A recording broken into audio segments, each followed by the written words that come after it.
La confianza en uno mismo. Ralph Waldo Emerson. Edición y traducción de Ricardo Miguel Alfonso. Suscríbete a Manuplay para más contenido. Introducción. La confianza en uno mismo, 1841, es uno de los ensayos más significativos de su autor, Ralph Waldo Emerson, 1803-1882, y el más relevante junto con Experiencia, 1844, desde el punto de vista filosófico y humanístico.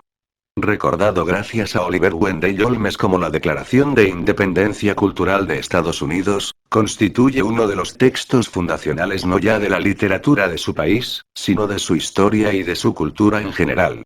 Se trata de un ensayo en el que se van trazando las aspiraciones a la emancipación cultural de su país respecto del viejo continente y en el que al mismo tiempo se vislumbran las características potenciales de la nueva nación. El título del ensayo es lo suficientemente explicativo en este sentido. La confianza en uno mismo, la separación consciente respecto de las tradiciones antiguas en tanto que dogmas, constituyen la marca identitaria del recién nacido país. No se trata, como se advertirá, de rechazar radicalmente el legado del pensamiento mundial, y decimos mundial porque Emerson conocía bien tanto la filosofía europea como la asiática, y las demás en menor medida. Lo que el autor propugna es una independencia que permita abrir un espacio de pensamiento nuevo y libre, no incompatible con el anterior, en el cual releer a los clásicos y aplicar sus ideas a un mundo que se abre y que en poco tiempo encarnará la modernidad en todos sus aspectos.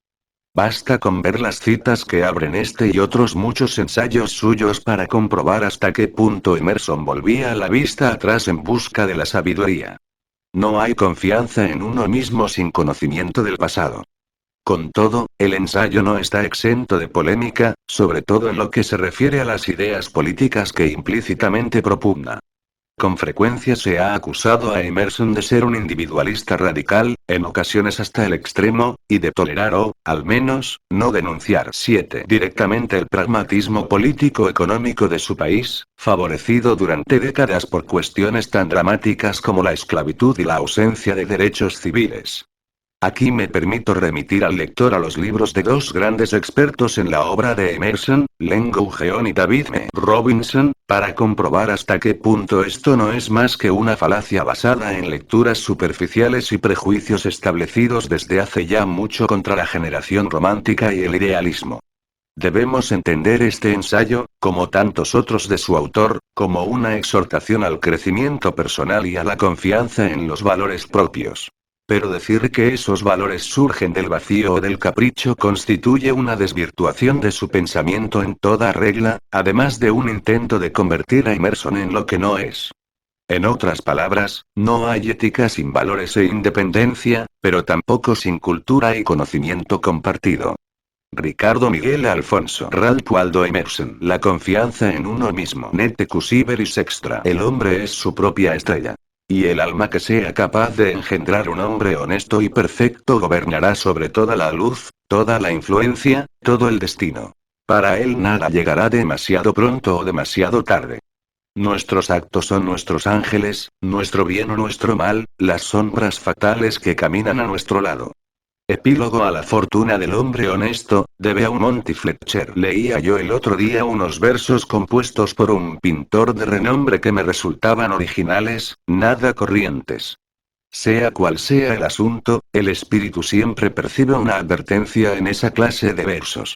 El sentimiento que infunden tiene más valor que las ideas que contienen. En eso consiste el genio, en creer en tu propio pensamiento, creer que lo que es verdadero para ti en tu corazón lo es también para los demás. Otórgale voz a la convicción que late en tu interior y ésta adquirirá un significado universal, pues lo íntimo, con el tiempo, se transforma en lo general, y nuestro primer pensamiento volverá a nosotros con las trompetas del día del juicio. Por muy familiar que les sea la voz de la mente a cada uno de ellos, el gran mérito que concedemos a Moisés, Platón y Milton consiste en que todos ellos reducen a la nada libros y tradiciones enteras, y escriben no lo que piensan los hombres sino lo que piensan ellos mismos. La persona debe aprender a detectar y a atender ese destello de luz que cruza el interior de su mente en lugar de admirar el lustre del firmamento con sus bardos y sabios. Sin embargo, el hombre rechaza su propio pensamiento sin dudarlo, y lo rechaza porque proviene de sí mismo. En cada obra del genio reconocemos los pensamientos que hemos descartado. Vuelven a nosotros con una cierta majestuosidad ajena. Esta es la lección que nos enseñan las grandes obras de arte. Nos muestran cómo obedecer a nuestra impresión natural, y siempre con una inflexibilidad jovial, en aquellos momentos en que se nos llama desde la otra orilla. Si no es así, mañana alguien dirá con gran sentido común lo que nosotros pensábamos y sentíamos desde siempre, y por ello nos veremos obligados, no sin vergüenza, a adoptar de otro lo que era ya opinión nuestra. En la educación de todo individuo hay un momento en que éste llega a la convicción de que la envidia es ignorancia, que la imitación es un suicidio y que, para bien o para mal, debe tomarse a sí mismo como vara de medir. Llega un punto en que, por muy rebosante que esté la tierra de bondad, no obtiene un solo cereal si no es aplicando sus herramientas a la porción de suelo que se le ha encomendado sembrar. El poder que entonces surge en él es algo nuevo dentro de la naturaleza. Él es el único que sabe qué puede hacer, aunque no estará seguro hasta que lo haya intentado. No en vano ciertos rostros, personajes o hechos le dejan una profunda huella mientras que otros le resultan indiferentes. Este arte de la escultura de la memoria tiene una armonía preestablecida. El ojo se coloca allí donde va a caer un rayo de luz para que pueda ser testigo de ello. Nosotros apenas expresamos la mitad de lo que somos y nos avergüenza la idea divina que cada uno representa. Podemos confiar con prudencia y buenos augurios en que sea impartida de manera sincera, pero Dios no dejará que un cobarde enseñe su obra. Un hombre solo reposa y se alegra cuando ha puesto toda su alma en su trabajo, cuando lo ha hecho lo mejor que sabía. Y sin embargo, lo que ha hecho o dicho de otra manera no le dejará descansar. Es un desahogo que no desahoga. El genio le abandona en el intento, y en tal caso las musas, la inventiva y la esperanza ni se le acercan. Confía en ti mismo. Cada corazón vibra según esa cuerda de hierro. Acepta el lugar que la divina providencia te ha otorgado, la sociedad de tus contemporáneos, la cadena de los sucesos. Así lo han hecho los grandes hombres. Como niños, se han encomendado al genio de sus tiempos, y su entendimiento ha manifestado que aquello que realmente merece la pena se encontraba a su lado, trabajando a través de sus manos y dominando su ser. Ahora somos hombres y debemos aceptar con la mayor altura de miras el mismo destino trascendental. No somos menores ni inválidos resguardados en un rincón, ni tampoco cobardes que huyen ante la revolución, sino guías, redentores y benefactores que siguen el todopoderoso esfuerzo y que superan el caos y la oscuridad. Qué bellos son los oráculos que nos brinda la naturaleza en este texto, reflejados en los rostros y el comportamiento de los niños, de los infantes e incluso de los necios. Ninguno de ellos muestra una mente dividida y rebelde, ni desconfianza hacia los sentimientos propios cuando la aritmética valora las fuerzas y medios contrarios a nuestro propósito. Sus mentes son completas, su mirada todavía no ha sido conquistada y cuando miramos sus rostros nos desconcertamos. La infancia no se aviene a nada. Todas las cosas se adaptan a ella, y así un bebé hace que 4 o 5 adultos parloteen y jueguen con él. Igualmente, Dios ha dotado a la juventud, la pubertad y la madurez con idéntica picardía y encanto, las ha hecho envidiables y graciosas, y de ese modo cuando alcanzan firmeza sus pretensiones no deben dejarse de lado. No penséis que la juventud carece de fuerza porque no nos hable directamente. Prestadle atención. Si escucháis en la habitación de al lado su voz os llegará con suficiente claridad y vehemencia. Parece que sabe dirigirse a sus contemporáneos. Sea tímida o osada, sabrá cómo convertirnos a todos los adultos en algo innecesario. Esa impasibilidad del joven que sabe que siempre tiene un plato caliente en su mesa y que, como si se tratase de un señor, declina decir algo amable para ganarse nuestra admiración, no deja de ser una sana actitud de la naturaleza humana. Un joven en un salón es lo mismo que una baraja en una casa de juego. Independiente e irresponsable, mira desde mi rincón a las gentes y las cosas que pasan por allí, los juzga a todos según sus méritos y, con la rapidez del niño, los califica como buenos, malos, interesantes, tontos, elocuentes o pesados. Para nada le interesan las consecuencias ni los intereses. Nos da un juicio independiente y genuino. Debes cortejarle tú, no él a ti. Sin embargo, el adulto es, por así llamarlo, prisionero de su propia conciencia. En el momento que actúa o habla para el público se convierte en un individuo comprometido, analizado según la simpatía o el odio de centenares de otras personas cuyos afectos debe tener en cuenta a partir de ahora. No hay remedio para eso. Ojalá pudiese regresar a la neutralidad. Quien pueda dejar atrás las promesas y después de haber tenido la perspectiva anterior pueda mirar de nuevo desde una inocencia sin afectos, prejuicios ni sobornos, ese debe ser un coloso. Dará su opinión acerca de todos los asuntos pasajeros, los cuales, al aparecer no como algo personal sino necesario, se clavarán como dardos en el corazón del ser humano y le atemorizarán. Hay voces que podemos oír en soledad, pero que se desvanecen en cuanto ponemos un pie en el mundo. En todas partes la sociedad se convierte en una conspiración contra la individualidad de cada uno de sus miembros. No es más que una sociedad anónima en la que, para asegurar mejor el pan de cada accionista, sus integrantes se ponen de acuerdo para quitar la libertad y la cultura a los comensales.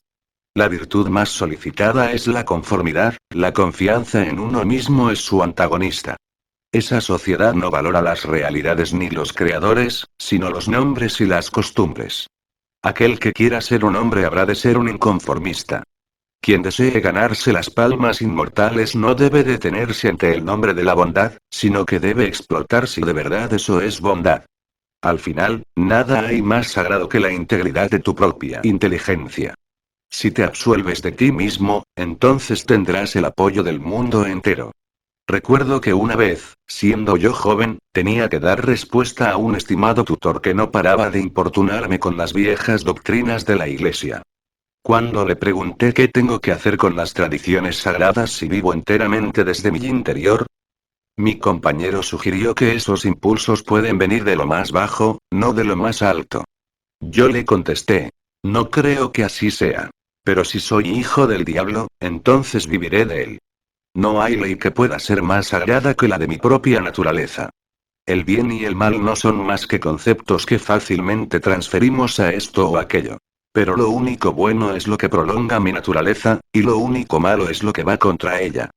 Un ser humano debe estar al lado de sí mismo ante cualquier oposición, como si todas las cosas fuesen inmateriales y efímeras excepto él. Me avergüenza pensar con qué facilidad capitulamos ante las banderas y las palabras, ante grupos numerosos e instituciones muertas. Cada individuo decente y persuasivo me afecta y me conmueve más que aquello que resulta correcto.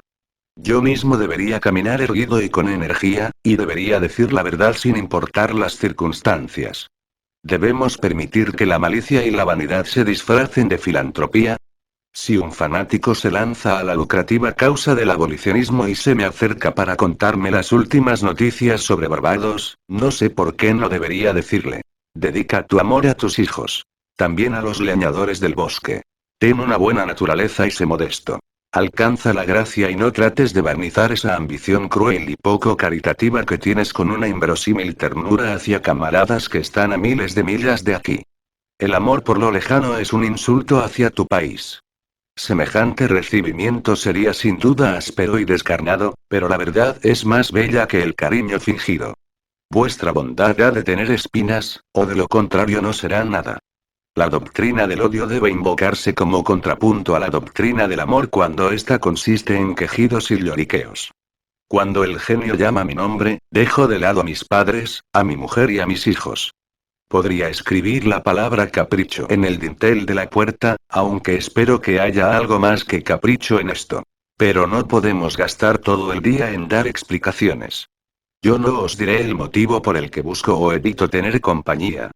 Igualmente, no me digáis vosotros, como hizo hoy mismo un buen hombre, que es mi obligación mejorar la situación de todos los pobres. ¿Acaso son mis pobres? Yo le digo al filántropo estúpido que solo a regañadientes puedo darle $1 o 1 centavo a aquellos que me pertenecen tan poco como yo les pertenezco a ellos. Si existe una clase de personas a las que me vendo, y a las que compro, por afinidad espiritual. Si fuese necesario, iría a la cárcel por ellas. Sin embargo, y aunque confieso no sin sonrojo que en ocasiones cedo y doy $1 para esa extraña caridad popular vuestra, para la educación que dais en esas universidades de bobos, para lugares de encuentro que ahora mismo no sirven para nada, para dar limosnas a los necios y a millares de casas de auxilio, es cierto que se trata de $1 envenenado que las más de las veces tengo la integridad de ahorrarme. Según la apreciación popular, las virtudes son más una excepción que una regla. Ahí va un hombre con virtudes. Las personas llevan a cabo lo que se llama una buena acción, ya sea un acto de coraje o de caridad, de la misma manera que pagan una multa por no haber aparecido en la exhibición diaria. Sus obras no son más que una apología o un debilitamiento de su existencia en el mundo, igual que los inválidos y los locos han de pagar un precio más alto. Sus virtudes son realmente una carga. Yo no quiero expiar mi culpa, quiero vivir. Mi vida tiene valor por sí misma, no está hecha para el espectáculo. La preferiría mucho antes aunque fuese menos variada, pero genuina y equilibrada, que rutilante e insegura. Quiero que sea firme y dulce, que no necesite dietas ni transfusiones. Te pido que me muestres ante el lodo que eres un hombre, pero rechazo que lo hagas recurriendo a las acciones. Yo ya he aprendido que es lo mismo llevar a cabo una acción elevada que renunciar a ella. No puedo consentir el tener que pagar por un privilegio al que tengo derecho por naturaleza. Por muy escasos y limitados que sean mis talentos, yo existo, y no necesito el testimonio secundario mío o de mis compañeros. Todo lo que debo hacer es aquello que me concierne, no lo que los demás creen. Esta regla, que resulta tan dura en la existencia real como en la vida intelectual, funciona como distinción entre la grandeza y la mezquindad. Y más dura resultará cuando os topéis con quienes dicen saber mejor que tú cuál es tu obligación. En sociedad es fácil vivir de la opinión de los demás, mientras que en soledad es fácil vivir de la nuestra propia. No obstante, un gran hombre es aquel que cuando está en medio de la multitud sabe salvaguardar la independencia de la soledad con perfecta gracia. La objeción principal a someterse a costumbres que ya os parecen muertas es que dispersan vuestras fuerzas. Os hacen malgastar el tiempo y difuminan la huella de vuestro carácter. Si sustentas a una iglesia muerta, o cooperas con una sociedad basada en una Biblia muerta, o votas por un gran partido, ya sea a favor o en contra del gobierno, o pones tu mesa como lo haría una mera sirvienta, entonces me resultará difícil descubrir qué clase de persona eres bajo tantas máscaras. Además, obviamente, toda esa fuerza se resta de tu vida auténtica. Si, por el contrario, haces tu trabajo sabré reconocerte. Haz tu trabajo y te reforzarás a ti mismo. La persona ha de saber que la conformidad es el juego de la gallinita ciega. Si conozco a qué secta perteneces, conozco tus argumentos de antemano. Cuando oigo a un predicador anunciar que el tema de su sermón será la conveniencia de una de las instituciones de su iglesia, inmediatamente sé que no va a decir ni una sola palabra nueva y espontánea. Estoy convencido de que a pesar de su mucha palabrería acerca de la necesidad de examinar los fundamentos de la institución, ni él mismo va a hacerlo. Sé que se ha prometido a sí mismo mirar solo hacia una parte, aquella que le está permitida no como hombre sino como pastor. No es más que un fiscal reprimido. Y la arrogancia del púlpito es la peor hipocresía. Pues bien, muchos son quienes se han vendado los ojos con este o aquel pañuelo, quienes se han adherido a una de estas opiniones generales. Esta sumisión no les hace falsos en unos pocos asuntos ni autores de unas pocas mentiras, sino que son falsos en todo. Ninguna de sus verdades es remotamente una verdad. Su 2 no el 2 real, ni su 4 es el 4 real.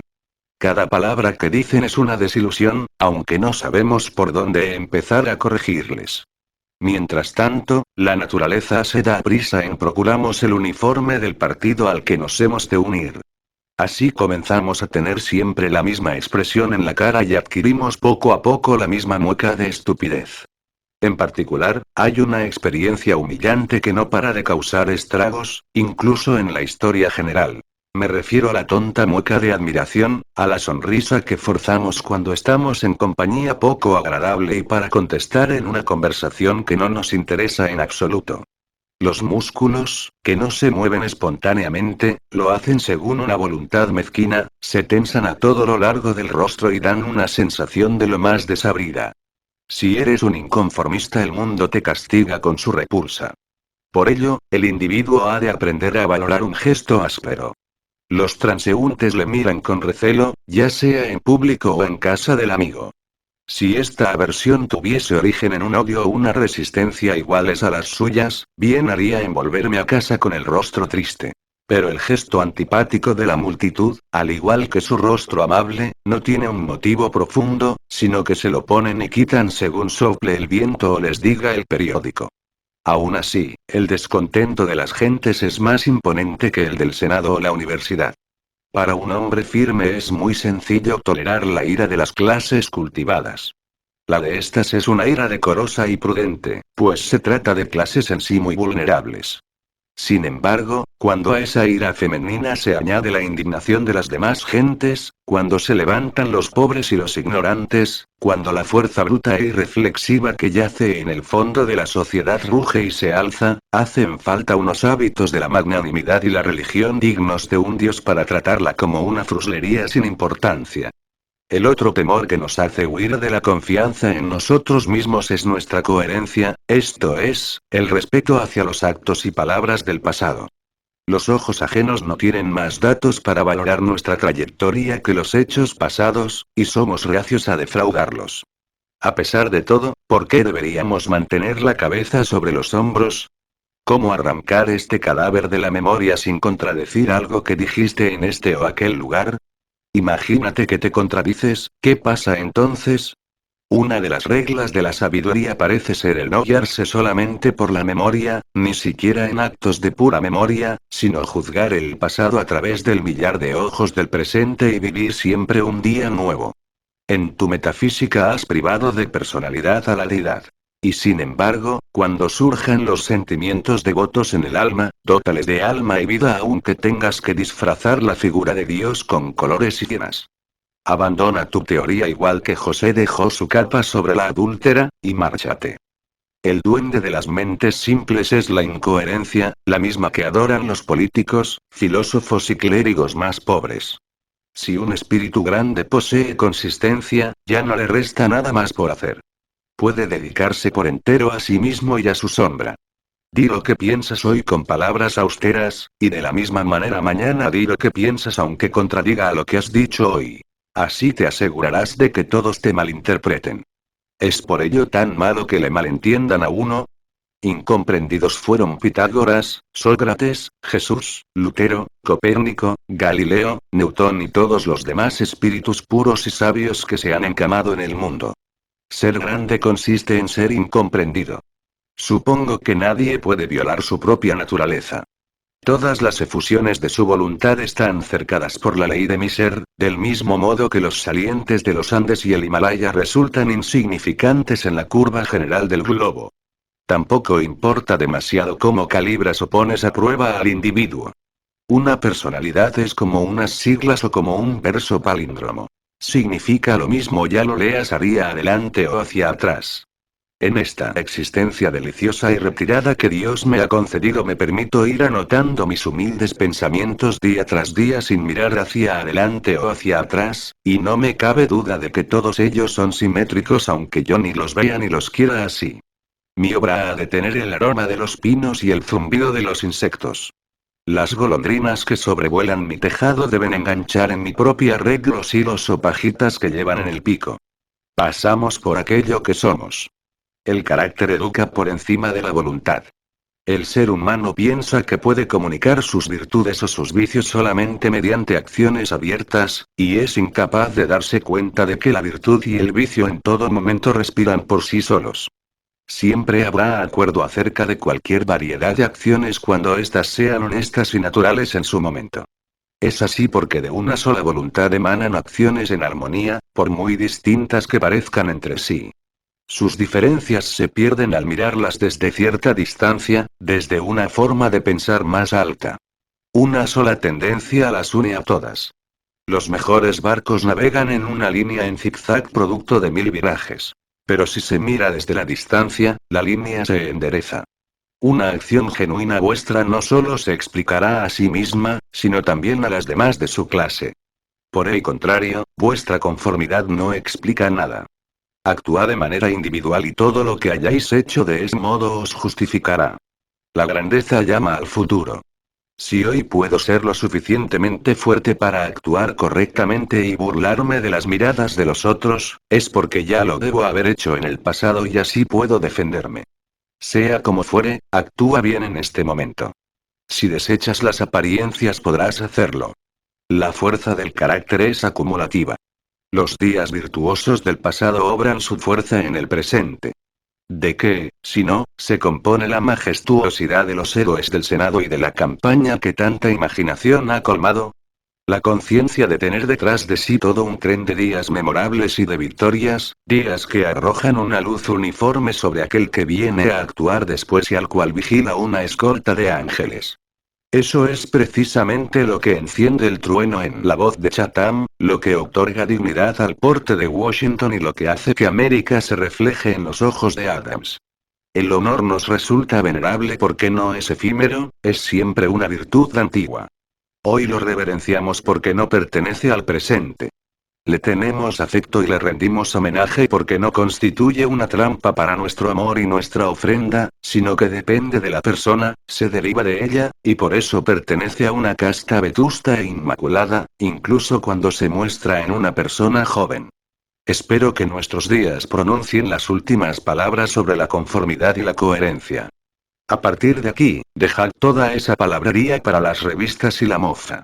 En lugar de oír el gong de la comida, percibamos el silbido de un flautín espartano. No hagamos reverencia ni pidamos perdón nunca más. Si hoy viene un gran hombre a comer a mi casa, no quiero agradarle yo, sino que quiero que él desee agradarme. Yo representaré a la humanidad, y aunque quiero hacerla amable, antes quiero hacerla verdadera. Encaremos y frenemos la sutil mediocridad y la escuálida felicidad de los tiempos. Lancémosle a la cara a las modas, al comercio y a los oficios el hecho incontestable de la historia. Que allí donde trabaja cada ser humano hay un pensador y actor noble y responsable, que el hombre verdadero no pertenece a ningún otro lugar ni época, sino que es el centro de las cosas. Allí donde está él, está la naturaleza. Nos valora a nosotros, a todos los hombres y todos los hechos. De ordinario, cada individuo de IA sociedad nos recuerda a algo o a alguien. La personalidad y la realidad no evocan nada en absoluto, pues toman el lugar de la creación misma. El ser humano ha de tener tal magnitud que convierta las circunstancias en algo irrelevante. Cada hombre auténtico es una causa, una nación y una era. Precisa de un espacio, de números y tiempo infinitos para conseguir su propósito, de tal modo que la posteridad parecerá seguir sus pasos como una retahíla de clientes. Nace alguien llamado César y durante siglos tenemos el Imperio Romano. Nace Cristo y millones de almas crecen y se aferran a su genio de tal manera que se le llega a confundir con la virtud misma y con el potencial de la humanidad. Una institución es la sombra alargada de un individuo. La vida monacal es del eremita Antonio. La reforma, de Lutero. El cuaquerismo, de Fox. El metodismo, de Wesley. El abolicionismo, de Clarkson. El propio Milton se refería a Escipión como la cumbre de Roma. Toda la historia se despliega a partir de la biografía de unas pocas figuras sólidas y austeras. Dejad entonces que el individuo encuentre su propia valía y así mantendrá todas las cosas bajo su dominio. No le permitáis que espíe o robe, ni tampoco que ande de un sitio a otro escondiéndose como si fuese un mendigo, un bastardo o un intruso, en un mundo que existe para él. Sin embargo, el hombre de la calle, que no encuentra en su interior un valor que se corresponda con la fuerza necesaria para construir una torre o esculpir un dios de mármol, se siente como un desheredado cuando mira obras semejantes. Para él, un palacio, una estatua o un libro caro tienen un aire lejano y prohibido, como si fuese un carruaje muy vistoso que parece decirle: ¿y tú quién eres? Muy al contrario, son todas cosas suyas, reclaman su atención y piden que sus facultades se muestren y tomen posesión de ellas. El cuadro aguarda mi veredicto. No tiene control sobre mí, sino que soy yo quien ha de decidir si merece el elogio. Recordad aquella fábula en la que cogían a un borracho de la calle, lo llevaban a casa de un duque, lo aseaban y vestían y después le metían en la cama de este, tras lo cual, a la mañana siguiente, todos le trataban con la pompa digna de un duque y le contaban que había estado fuera de sus cabales. Pues bien, esta historia debe su fama al hecho de que simboliza a la perfección el estado del ser humano, que en el mundo actual no es sino un borracho que de vez en cuando se despierta, hace uso de su razón y se da cuenta de que en verdad es un príncipe. Nuestras lecturas son pobres y aduladoras. En lo que atañe a la historia, nuestra propia imaginación nos engaña. Los reinos y la nobleza, el poder y la clase social, forman un vocabulario más llamativo que ese John o Edward particulares que viven en sus pequeñas casas y trabajan todos los días. Sin embargo, los asuntos vitales son los mismos para todos, y la suma de todos ellos nos da el mismo resultado. ¿Por qué tanta deferencia hacia Alfredo, Skanderbeg y Gustavo? Imaginemos que fueron todos ellos hombres virtuosos. ¿Es que agotaron las virtudes? Lo que depende de tus actos privados hoy es tan grande como lo que aquellos dejaron tras sus célebres pasos públicos. Cuando un individuo particular actúa a partir de un punto de vista original, las acciones de los reyes le transfieren el esplendor de los caballeros. Al mundo lo han educado sus reyes, los cuales han hipnotizado los ojos de las naciones. Un símbolo de tal calibre nos ha enseñado la reverencia mutua que el hombre ha de tener con los demás hombres. Esa lealtad gozosa con la que individuos de todo el mundo han soportado que sus monarcas, nobles o propietarios se guiasen según sus leyes particulares, que para juzgar a los hombres y las cosas tuviesen una escala distinta, que no pagasen sus privilegios con dinero sino con honor y que se creyesen representantes de la ley, constituye el jeroglífico mediante el cual han tenido oscura conciencia de sus derechos y su gallardía, lo cual es atributo de todos los hombres. El atractivo que ejerce toda acción original se explica cuando preguntamos acerca del motivo de la confianza en uno mismo. ¿Quién confía? ¿Sobre qué sujeto primigenio puede fundamentarse una confianza universal? ¿Cuál es la naturaleza y el poder de esa estrella que desafía a la ciencia, ese astro sin paralelo ni elementos mensurables que arroja un haz de belleza incluso sobre acciones impuras y triviales siempre que aparece el más mínimo rastro de independencia? Estas preguntas nos llevan a ese manantial que llamamos espontaneidad o instinto, que es esencia del genio, la virtud y la vida. A esta sabiduría primigenia la denominamos intuición, mientras que todo lo que viene después son enseñanzas. En esta fuerza primera y profunda encuentran su origen común todas las cosas, incluso aquellos hechos remotos que la ciencia no alcanza. Esto sucede porque el sentido de la existencia que sin saber cómo se despierta en nuestra alma durante los momentos de calma no es diferente de los objetos, del espacio, de la luz, del tiempo o del hombre, sino que con ellos forma una unidad, y obviamente proviene de la misma fuente de la que provienen la vida y el ser de estos. Primero compartimos la vida que hace que las cosas existan, tras lo cual pasamos a verlas como apariencias de la naturaleza y olvidamos que hemos compartido su causa. Ahí yace la fuente de la acción y del pensamiento. Son esos los pulmones de la inspiración que dota al individuo de conocimiento y que no puede ser negada sin hacer gala de impiedad y ateísmo. Nos hallamos en el regazo de una inteligencia inconmensurable que nos hace receptores de su verdad y de sus medios de acción. Cuando discernimos la justicia o la verdad no lo hacemos por nosotros mismos, sino que estamos dejando paso a sus rayos de luz. Si nos preguntamos de dónde procede, si tratamos de fisgonear en el espíritu que la origina, toda la filosofía resultará errónea. Todo lo que podemos asegurar es su presencia o su ausencia. Cada persona distingue los actos voluntarios de su mente de sus percepciones involuntarias, y sabe que debe tener una fe inquebrantable en las segundas. Podrá equivocarse en su expresión, pero sabe que éstas son de tal manera y no admiten discusión, como el día y la noche. Mis acciones voluntarias y mis hallazgos son pasajeros. Por el contrario, es el sueño más espontáneo, la emoción más simple y vaga quienes guían mi curiosidad y mi respeto. La gente atolondrada es la que contradice con la misma facilidad sus percepciones y sus opiniones, pues no distinguen entre ambas. Se imaginan que soy yo quien elige percibir esto o aquello. Antes bien, la percepción no es caprichosa, sino obligatoria. Si yo veo un rasgo distintivo, después también mi hijo lo verá y, con el paso del tiempo, lo hará la humanidad entera, a pesar de que nadie lo haya visto antes que yo. Mi percepción es un hecho tanto como lo es el sol. Las relaciones entre el alma y el espíritu divino son tan puras que constituye una profanación el tratar de interponer entre ellas ayuda de especie alguna. Cuando Dios se dirige a nosotros debe comunicarse, debe decir no una cosa sino todas. Debe llenar el mundo con su voz. Y debe esparcir la luz, la naturaleza. El tiempo y las almas desde el corazón del pensamiento actual, para así dar al mundo un tiempo y una creación nuevas. Allí donde hay una mente simple que recibe la sabiduría divina, los asuntos viejos se desvanecen. Caen medios, maestros, textos y templos. Allí vive el ahora, y absorbe el pasado y el futuro en el momento actual.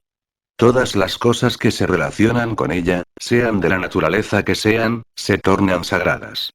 La causa de las cosas disuelve a estas, y los milagros particulares desaparecen en un milagro universal. Así pues, nunca creáis a aquel que dice conocer a Dios y hablar con él, pues te remonta al vocabulario de alguna vieja nación, a otro mundo. ¿O es que la bellota es mejor que el roble, si este es la consumación de aquella? ¿Es el padre mejor que el hijo al que ha legado su ser ya maduro? ¿Por qué, pues, tanta idolatría hacia el pasado? Los siglos no hacen sino conspirar contra la sensatez y la autoridad del espíritu. El tiempo y el espacio no son más que matices de color creados por el ojo, mientras que el alma es la luz. Donde llega esta, se abre el día. Donde deja de estar, llegó la noche. Y en todo ello la historia no es más que una impertinencia y un agravio, y eso admitiendo que es algo más que una jubilosa apología o una parábola de mi ser y mi devenir. El hombre es tímido y no cesa de pedir disculpas. Ya no camina erguido, ni se atreve a decir yo pienso o yo soy, sino que se limita a citar a algún santo o erudito. Siente vergüenza ante una brizna de hierba o una rosa en flor. Estas rosas que brotan bajo mi ventana no hacen referencia a otras anteriores ni mejores. Son las que son, existen con Dios en este día. Para ellas no existe el tiempo. Solo está la rosa, que es perfecta en cada instante de su existencia. Antes de que florezca un capullo, su vida al completo entra en acción. En la flor ya no hay nada más, mientras que en la raíz desnuda yace todo. En todo momento su naturaleza queda satisfecha, al igual que ella satisface a la naturaleza. Sin embargo, el hombre no hace más que posponer o recordar. No vive en el presente. Bien sus ojos sienten nostalgia del pasado, bien anda de puntillas tratando de adivinar el futuro e ignorando las riquezas que le rodean. No puede ser dichoso ni fuerte hasta que viva con la naturaleza en el presente, más allá del tiempo. Esto debería haber quedado ya suficientemente claro. No obstante, podemos ver cuántos intelectos poderosos no se atreven a escuchar a Dios si no es a través de la palabrería de un David, un Jeremías o un Pablo. Raras veces ponemos un precio tan alto a tan pocos textos, a tan pocas vidas. Somos como esos niños que repiten de memoria las frases de sus abuelas o sus tutores, y, conforme se hacen mayores, de los personajes de talento que conocen, tratando desesperadamente de recordar las palabras exactas que un día dijeron. Tiempo después, cuando adoptan el punto de vista que aquellos expresaron, llegan a entenderlos y pueden abandonar esas frases, ya que cuando la ocasión lo requiera sabrán crear las suyas propias con igual conveniencia. Si vivimos de verdad, entonces podremos ver de verdad. Ser fuerte es tan sencillo para un individuo fuerte, como para el débil ser débil. Cuando sentimos una percepción nueva podemos descargar alegremente nuestra memoria de tesoros acumulados como si nos deshiciéramos de la basura vieja. Cuando el individuo vive con Dios, su voz es tan dulce como el murmullo de un arroyo o el susurro de los campos de maíz. Por ahora, la verdad más alta sobre este asunto todavía no se ha dicho, y probablemente no puede decirse, pues todo lo que hablamos no es más que un recuerdo lejano de lo intuido. De mis pensamientos, el que más se puede acercar es el siguiente. Cuando el bien se te acerque, cuando sientas la vida en tu interior, no será de la manera habitual. No distinguirás ya las huellas de otros, no verás el rostro de otro hombre ni oirás otro nombre. El modo, la idea y el beneficio serán totalmente extraños y nuevos. Dejarás de un lado el ejemplo y la experiencia. Tomarás el camino desde el hombre, no hacia él. Todos los que han vivido solo son consejeros ya olvidados. También el miedo y la esperanza quedarán atrás. Y es que hay algo mezquino incluso en la esperanza. En el momento en que llega a la visión no hay nada que podamos llamar con propiedad gratitud ni gozo. El espíritu que se alza por encima de las pasiones contempla la identidad y la causalidad eterna, percibe la existencia propia de la verdad y lo recto, y entonces se calma con la conciencia de que todas las cosas siguen su curso apropiado. Los vastos espacios naturales, el océano Atlántico, los mares del sur, los grandes períodos de tiempo, años, siglos, todo eso deja de contar.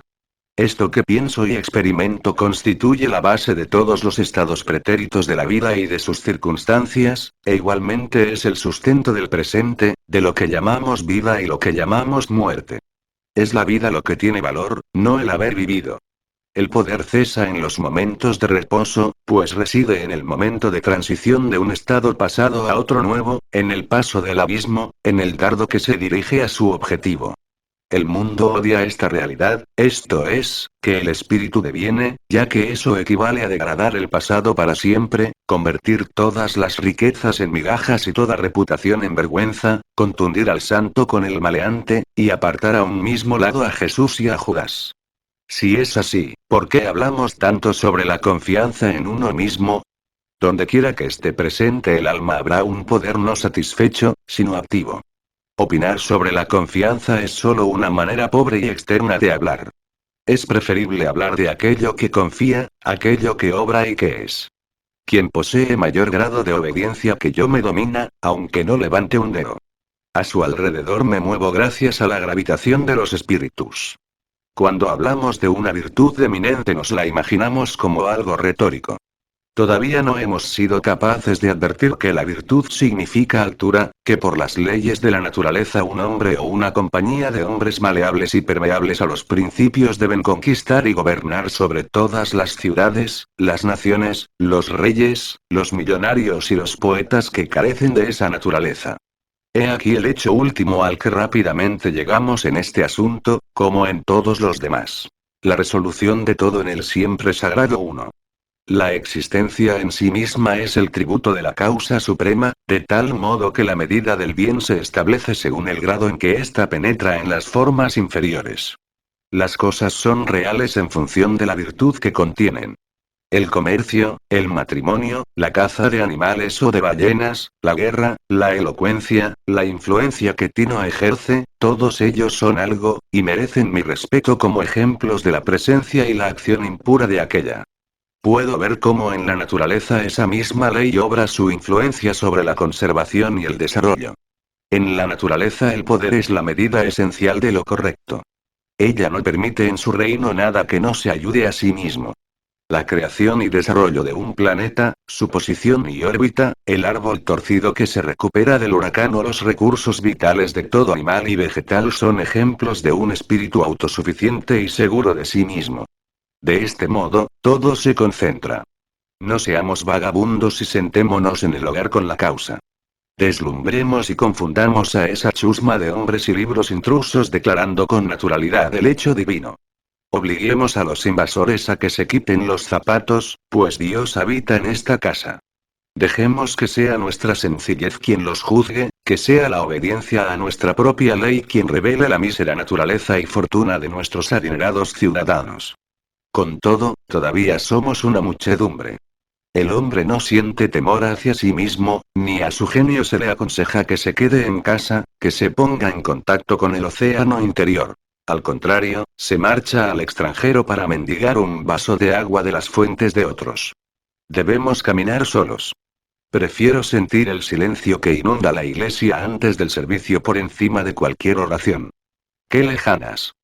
Qué serenas y castas parecen las personas rodeadas por un recinto o santuario. Sentémonos nosotros siempre. ¿Por qué deberíamos asumir los errores del amigo, la esposa, el padre o el hijo? ¿Es porque nos sentamos alrededor del mismo fuego o porque se dice que por nuestras venas corre la misma sangre? Todos los hombres tienen mi sangre, y yo tengo la de ellos, y no por eso voy a adoptar su misma postura ridícula y petulante, pues incluso llego hasta el punto de sentir vergüenza ajena. Vuestra soledad no debe ser mecánica sino espiritual, es decir, debe ser una elevación. Hay ocasiones en que se diría que el mundo parece confabularse para importunarnos con minucias cargadas de pompa. Amigos.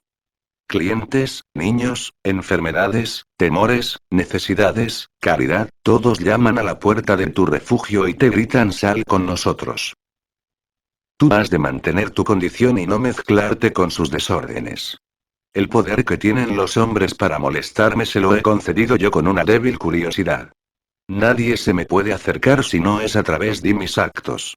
Tenemos aquello que amamos, pero el deseo nos hace despojamos del amor.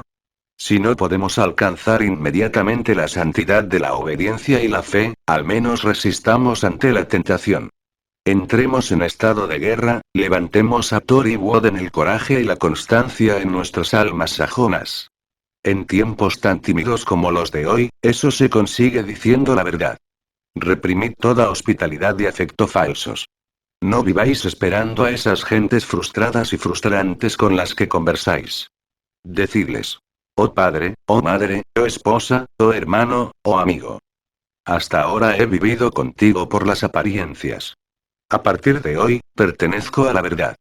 Debéis saber que desde este momento no obedezco otra ley que no sea la eterna. En mí no encontraréis promesas, sino cercanía. Me esforzaré por alimentar a mis progenitores, por mantener a mi familia y por ser digno marido para mi esposa.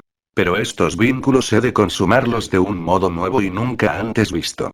Os hablo desde vuestras propias costumbres, pero debo ser yo mismo. Ya no puedo dividirme por vosotros, ni puedo exigiros a vosotros tal cosa. Si podéis amarme por lo que soy, entonces todos seremos felices. Si no podéis, buscaré merecer que lo hagáis. No esconderé mis gustos ni mis aversiones. Confiaré tanto en que todo lo que es profundo es también sagrado que no escatimaré fuerzas en hacer aquello que el corazón me señala y me deleita interiormente. Si eres de carácter noble, te amaré. Si no lo eres, ni tú ni yo nos ofenderemos con cumplidos hipócritas. Si eres auténtico de un modo distinto al mío, sé fiel a tus compañeros que yo me buscaré los míos. No hago nada de esto con fines egoístas, sino con humildad y honradez.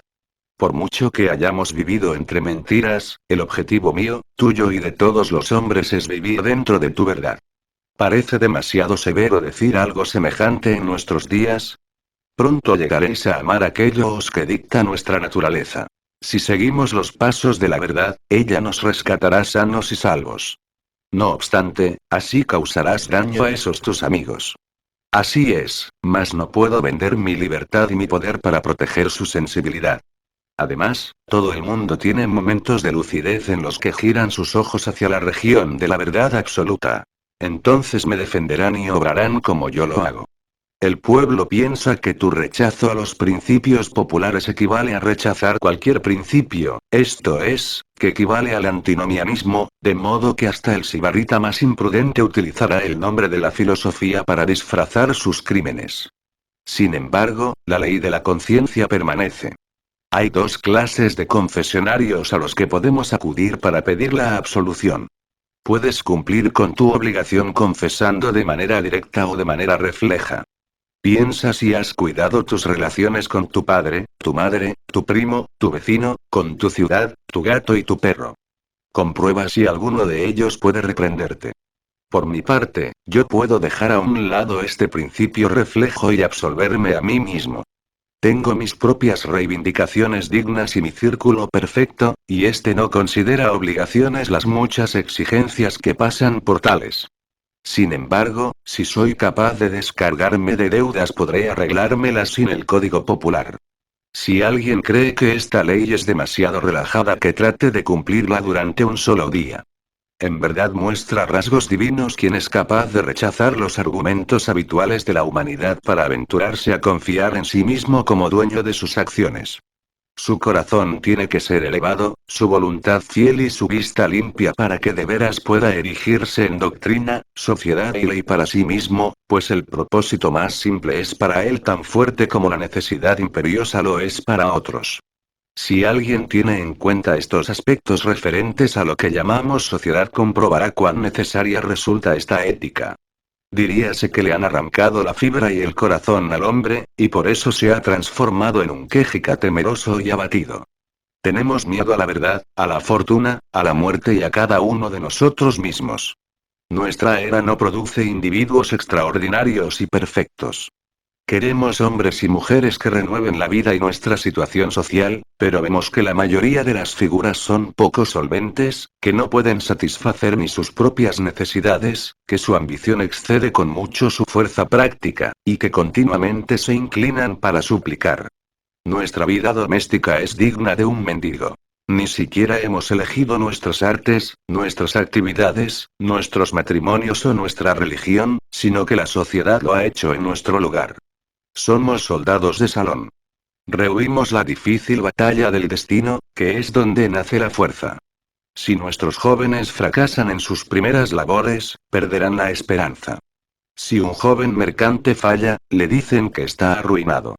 Si, transcurrido un año de haberse graduado, el mejor de nuestros cerebros universitarios no consigue que le metan en una oficina de los alrededores de Boston o Nueva York, tanto a él como a sus amigos les parecerá bien justificado que éste se desmoralice y se queje durante el resto de sus días.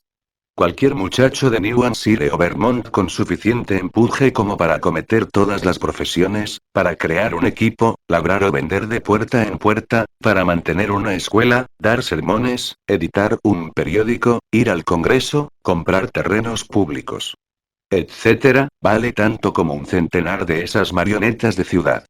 Él sí camina hombro con sus tiempos y no siente vergüenza por no estudiar una profesión, ya que no demora su vida, sino que la vive en el momento. No tiene una oportunidad, sino cientos. Deja que un estoico explique los recursos del individuo y les diga a los hombres que no son sauces llorones, sino que pueden y deben ser independientes. Que ejercitando la confianza en uno mismo surgirán poderes nuevos. Que un hombre es el mundo encarnado, nacido para sanar a los pueblos. Que debería avergonzarse de nuestra compasión. Y que en el momento que actúa por sí mismo y arroja por la ventana las leyes, los libros, el fanatismo y las costumbres. Entonces dejamos de tenerle lástima y pasamos a darle las gracias y a reverenciarle. Ese maestro restaurará el esplendor que corresponde a la vida del hombre y hará que toda la historia admire su nombre. No resulta difícil comprobar que una firme confianza en uno mismo ha de provocar una revolución en todas las funciones y vínculos del individuo. En su religión, su educación, sus ambiciones, su modo de vida, sus alianzas, sus propiedades y sus reflexiones. 1. ¿A qué oraciones se entregan los hombres? Eso que llaman oficio sagrado tiene poco de valiente y de varonil. La oración mira hacia afuera y reclama que una virtud ajena aporte un complemento también ajeno, y para ello se pierde en un embrollo infinito acerca de lo natural y lo sobrenatural, lo meditativo y lo milagroso. Un rezo que implora una comodidad particular, cualquier cosa que no sea el bien universal, está corrompido. La oración es la mirada sobre los hechos vitales desde el punto de vista más alto. Es el soliloquio de un espíritu contemplativo y jubiloso. Es el espíritu de un Dios que aprueba su propia obra. Sin embargo, cuando la plegaria tiene como objetivo un fin privado se transforma en una mezquindad y un robo, ya que supone una dualidad y no una unidad en la naturaleza y en la conciencia. En cuanto el individuo se une a Dios deja de mendigar. En ese momento es capaz de ver una oración en todas las acciones. La del campesino que se arrodilla en el campo para quitar la mala hierba, o la del remero que también se arrodilla a la llamada de su timonel, son plegarias de verdad que se puede escuchar a lo largo y ancho de toda la naturaleza, si bien en este caso buscan objetivos sencillos. En la obra Bonduca de Fletcher, cuando al personaje de Cataracts le advierten que debe conocer los pensamientos del dios Ándate, responde. Su significado oculto yace en nuestros esfuerzos, nuestros valores son los mejores dioses. Nuestros lamentos son otro tipo de plegarias falsas. El descontento es la carencia de confianza en uno mismo, un una enfermedad de la voluntad. Lamentad las calamidades y con ello podéis ayudar a quien las sufre. Si no es así, aplicaos a vuestra tarea y con ello comenzará a repararse el mal. Nuestra compasión es tan mezquina como el lamento. Acudimos a quienes lloran por tonterías, nos sentamos a su lado y lloramos para acompañarlos, en lugar de mostrarles la verdad y la salud con descargas eléctricas que les pongan de nuevo en comunicación con su propio sentido común. El secreto de la fortuna está en la alegría de nuestras manos. Dioses y hombres dan la bienvenida a todo aquel que se ayuda a sí mismo. Para él todas las puertas están abiertas, todas las voces le saludan, todos los honores le coronan y todas las miradas le siguen con deseo. A él va nuestro amor y lo abraza, precisamente porque no lo necesita. Le tocamos y recibimos con ansia y precaución porque decidió seguir su camino e ignorar nuestras críticas. Los dioses le aman porque los hombres le odian. Los benditos inmortales, decía Zoroastro, socorren a aquel que persevera. Al igual que las oraciones de los hombres son una enfermedad de la voluntad, los credos lo son del intelecto. Dicen lo mismo que aquellos bobos israelitas. Que no sea Dios quien nos hable, que si no moriremos. Habla tú, o que hable cualquiera de los nuestros, y le obedeceremos. No hay lugar donde no me resulte imposible encontrar a Dios en mi hermano, pues éste ha cerrado ya las puertas de su propio templo y se limita a recitar las fábulas del Dios de su hermano, o del Dios del hermano de su hermano. Una mente nueva es una nueva clasificación. Si esta mente posee una actividad y una fuerza fuera de lo común, ya sea un Locke, Lavoisier, Hutton, Bentham o Fourier, impondrá su clasificación a los demás, y de ahí nacerá un nuevo sistema. La satisfacción del discípulo es proporcional a la profundidad del pensamiento y a la cantidad de objetos que éste toca y deja al alcance de aquel. Esto se puede comprobar fácilmente en los dogmas y en las iglesias, que también son clasificaciones de un espíritu poderoso al actuar sobre las ideas básicas del deber y de la relación entre el hombre y el Altísimo. Tal sucede con el calvinismo, el cuaquerismo o los seguidores de Swedenborg. El creyente lo somete todo a la nueva terminología y por ello experimenta el mismo placer que siente esa niña que aprende botánica mientras ve un campo nuevo con nuevas plantas. Durante un cierto tiempo, el discípulo creerá que su inteligencia ha aumentado gracias al estudio de la mente de su maestro. Sin embargo, las mentes simples idolatran las clasificaciones, las hacen pasar por fines en sí mismos y no por instrumentos provisionales, de tal modo que los muros del sistema y los del universo se les mezclan allá en el horizonte. Creen que los astros cuelgan del arco que construyó su maestro. No pueden entender por qué vosotros, seres extraños, deberíais tener derecho a mirar. Ni siquiera entienden que vosotros también sabéis mirar. Deben habérselas ingeniado para robarnos la luz. No se dan cuenta de que la luz, azarosa e indómita, penetrará en todas las casas, incluso en las suyas. Dejadles que graznen y crean que les pertenece. Si son honrados y actúan correctamente, pronto su nuevo redil se quedará estrecho y bajo, crujirá y se ladeará, se pudrirá y desaparecerá, y esa luz inmortal renovada y alegre, brillando con millones de esferas y colores, resplandecerá sobre el universo como si se tratase de la primera mañana. 2. La falta de una cultura propia hace que la superstición de viajar, cuyos ídolos son Italia, Inglaterra y Egipto, fascine a todos los americanos cultos.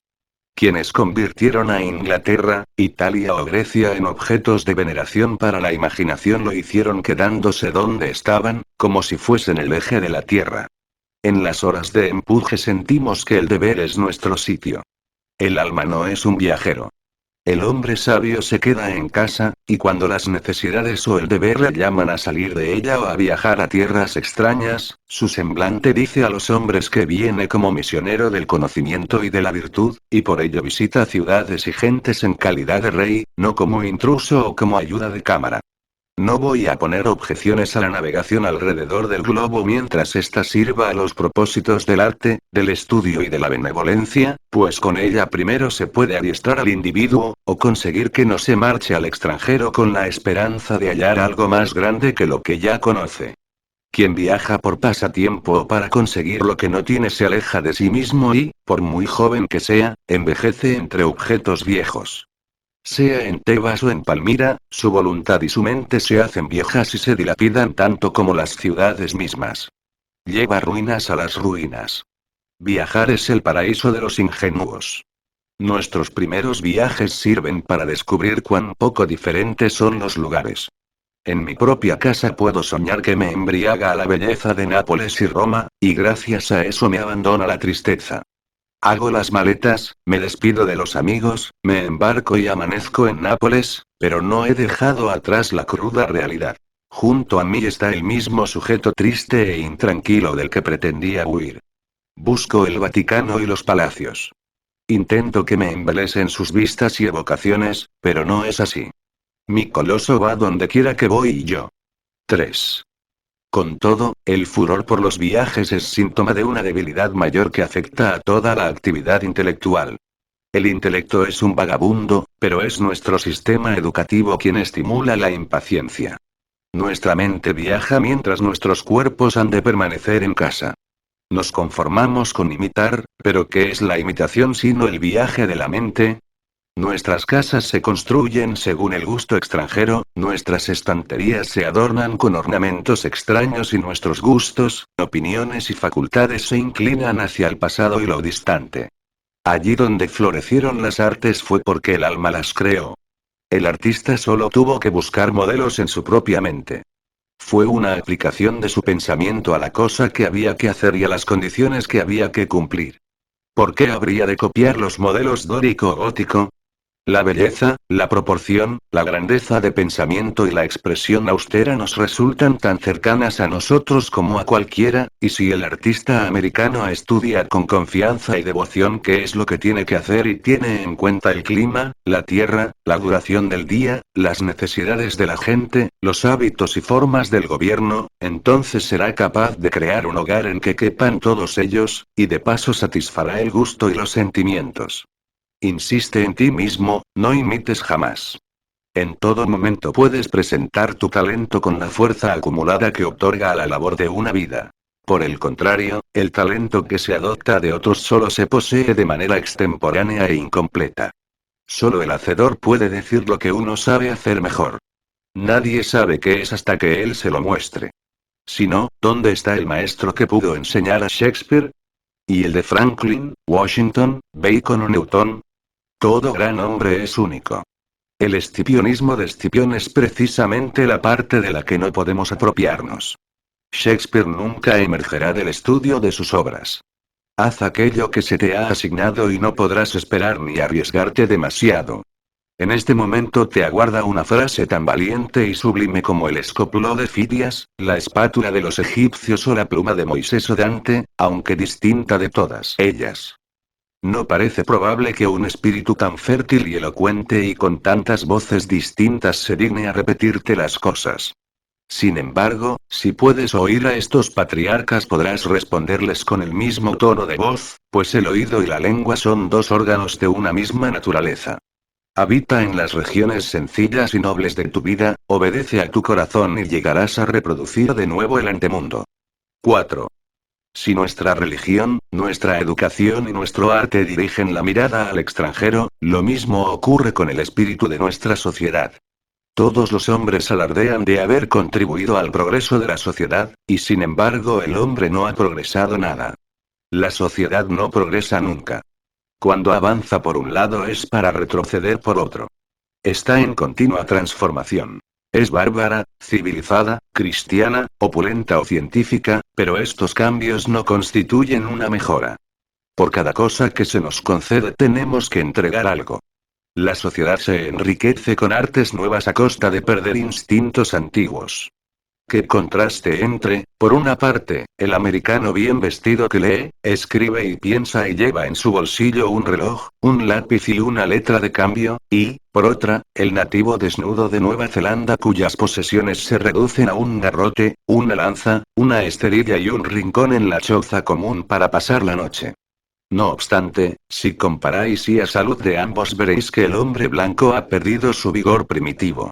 Si es cierto lo que dicen los viajeros, golpead con un hacha a un salvaje y observaréis que sus heridas se cierran en 1 o 2 días, como si hubieseis descargado sobre una resina blanda, mientras que un golpe semejante llevará al hombre blanco directamente a la tumba.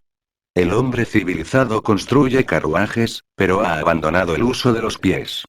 Podrá apoyarse en las muletas, pero ha perdido la potencia de los músculos.